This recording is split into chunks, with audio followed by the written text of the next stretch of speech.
I'm staring at my screen right now, and what I'm watching is one whole bull. Not a rack of ribs, not a tray of steaks, an entire animal, fire roasted from scratch. But nobody tells you what's hiding behind that magic. How much time, how much money, how much sweat goes into every single bite. Today we're going across 5 different fires, 5 different teams, 5 completely different methods, all doing the same impossible thing. Story 1. Wilderness cooking. No kitchen, no electricity, no gas line, just dirt, stone, and fire. The video looks like a clean 25-minute watch. The real process stretches across 2 to 3 full days. It starts with 3 to 4 hours of just trimming and cleaning the meat. Cooking hasn't even started yet. Then comes the real test. Seal the meat inside a hand-built clay and stone oven and leave it alone for 12 to 18 straight hours.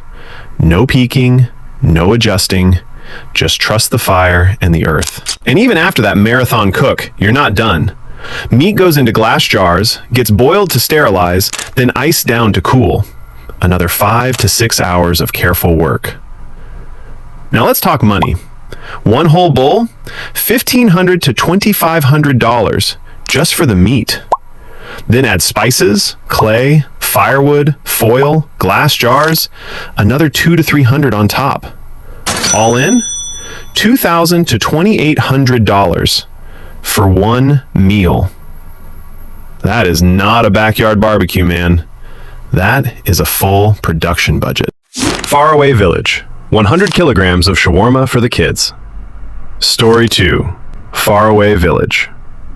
They take a whole 100-kilogram bull and turn it into something every kid on the planet knows, giant shawarma. But don't let the familiar dish fool you. A heavy iron stand gets hauled into an open clearing. Thick logs stacked and burned down into a deep bed of glowing charcoal. That charcoal? That's the real engine. That's what does the work. A full 100 kilograms of bull meat gets laid out, and the chef cuts deep slashes across the entire surface.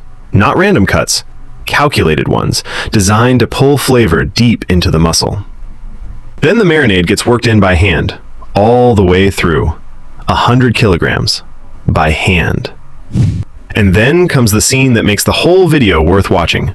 A thick iron rod gets driven straight through the entire carcass, clamped tight, wired down, and then it takes 2 to 3 grown men just to lift it onto the stand. One wrong move, 200 pounds of meat goes straight into the dirt.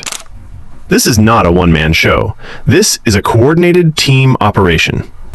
Once it's mounted, it turns for hours. The color shifts, raw, golden, amber, deep brown. Oil brushed on again and again. Fat dripping into the coals, smoke curling up, that unmistakable sear building on the outside. When that outer layer finally goes crispy and golden, the chef grabs a long, razor-sharp knife and starts shaving off thin slices, exactly like a shawarma stand. Except the machine is a 100-kilogram bull rotating over an open fire. Rolls get built, bread, meat, fresh vegetables, white garlic sauce, red chili sauce. And then the village kids sit down in a row, eyes wide, waiting. Chef takes his own bite, gives a thumbs up. And just like that, every hour of brutal work makes complete sense. Story 3. Royal cooking. This one is the most demanding of all 5. 2 full days. Underground. The day starts at literal dawn, rooster and everything. And before any meat shows up, a massive pit has already been dug into the earth, with a fire burning inside it for hours.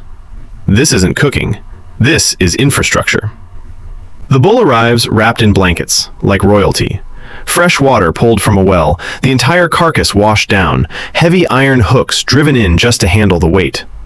The marinade. Whole peppercorns, thyme, garlic, salt, paprika, sunflower oil, fresh oranges and limes squeezed by hand. And the leftover peels? Set aside to feed the farm animals. Nothing here goes to waste. Now here's the detail that really puts the scale into perspective. The meat is so heavy, it has to be lifted onto the table using a tractor. Salt rubbed in by hand. A large syringe used to inject citrus juice deep into the muscle, where no surface rub could ever reach. Beer poured over the top. then baking paper, then layers of aluminum foil, then chained to the tractor and slowly lowered down into the glowing pit. Clay sealed over the top, every edge packed tight. And now, 2 days. But the team doesn't just sit there. They swim in a nearby lake, make homemade jam from fresh peaches and plums, feed the dogs, sit by the fire at night drinking pine needle tea. Real rest, real life, no rush. 2 days later, clay cracked open, foil peeled back, and the meat is falling off the bone on its own. Here's the twist. This entire 2-day multi-stage feast was all for a little girl named Victoria's birthday. The whole village gathers around a massive table. Children, adults, everyone. Chef wishes them all a happy birthday. 2 days of work, one little girl's smile. That one hits different, man. Sweet life, when the whole family becomes the kitchen crew. This is story 4. Before any fire is lit, someone has to choose. Which bull? This isn't a quick trip to a shop. This is a living animal. And choosing it, that's not easy. And here's the beautiful part. Nothing is wasted. Not the head, not the bones, not a single piece. Every part of this animal will feed someone. The oldest oven on Earth. The pit isn't just a hole. The pit is the oven. No fan, no timer, no buttons to press, just fire, earth, and patience. The wood burns. The earth soaks up that heat. And when they finally cover the pit, that's when the real magic begins. The hardest part. Now comes the hardest part. Waiting. 6 hours. Sometimes 8. The fat melts slowly, soaking back into the meat, like the bull is feeding itself. And while it cooks, the village starts to gather. Children. Families. Everyone drawn in by the smell. Open the earth. Then they lift the cover. Steam rushes up into the sky. The meat is dark, rich, almost glowing. It falls apart with barely a touch. They don't even need a knife, just their hands. Nothing wasted, just like I told you. What modern cooking?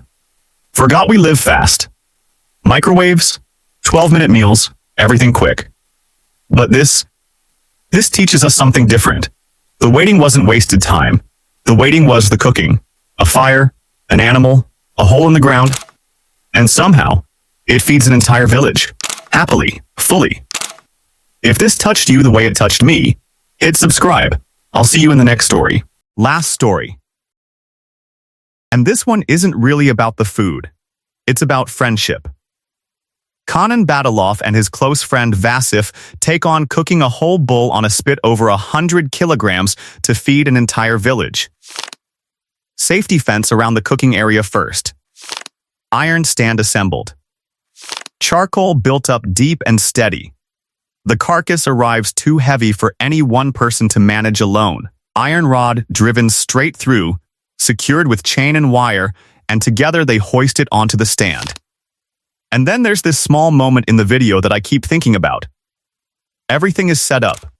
The fire is going. The bull is mounted. And the two of them just stop.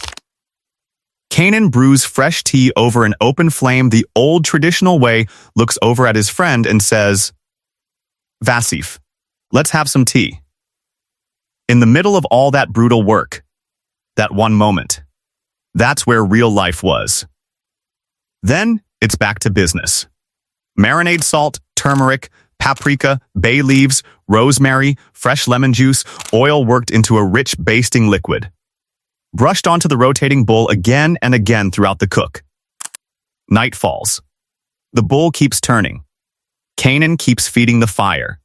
He looks into the camera and says, "See you tomorrow." Because this cook doesn't end in one night. Next morning, deep golden brown. Perfectly crusted outside. Salad prepped. Tomatoes, cucumbers, onions, fresh herbs. And then the moment. Kanan tells Vasif to put out the fire. Together they take knives to the bowl and start carving. The meat practically separates on its own. Villagers gather around long tables. Adults, kids, everyone showing up. Food loaded in the center. And then a surprise birthday cake gets brought out for the children. Kanan laughs and asks the kids, "Who wants cake?" Every single hand goes up.